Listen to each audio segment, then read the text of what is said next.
Lionel Fern from driverskills.com, and Isuzu have asked me to explain when to use the different transmission settings on their all-new D-Max. So we're here at a quarry and we're going to look at different scenarios of when to use those different transmission settings, which are two-wheel drive, four-wheel drive high and four-wheel drive low. I should just make clear that two-wheel drive is by far the best option for normal road driving. There's much better handling, there's much better miles to the gallon. But there are some situations when four-wheel drive is useful for road driving, when things are really treacherous, such as when you're in snow. But here in a quarry environment, this is where four-wheel drive really comes into its own. And so we're going to look at when to use four-wheel drive high and when to use four-wheel drive low in some fairly extreme situations.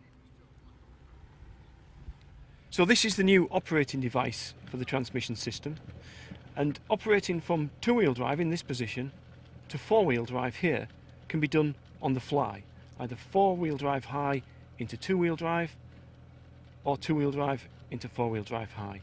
Now if you want to select four-wheel drive low for some serious off-roading, we need to select neutral, come to a stop, push down and turn, and then allow the transmission to select, and then we set off again. Okay, so we're going to look at a couple of scenarios of when to use four-wheel drive and two-wheel drive. The pickup's in two-wheel drive at the moment, and as you can see, it's entering quite a difficult situation out on the four-wheel drive course. Immediately, it starts to get wheel spin. So this is an ideal opportunity to select four-wheel drive.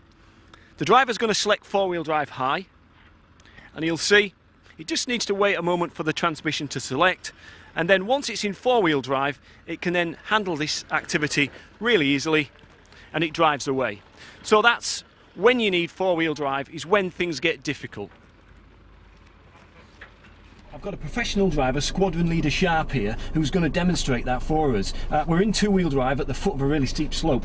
Okay, we're going to try and get up here in two-wheel drive. It's not going to get up, I know that from my experience.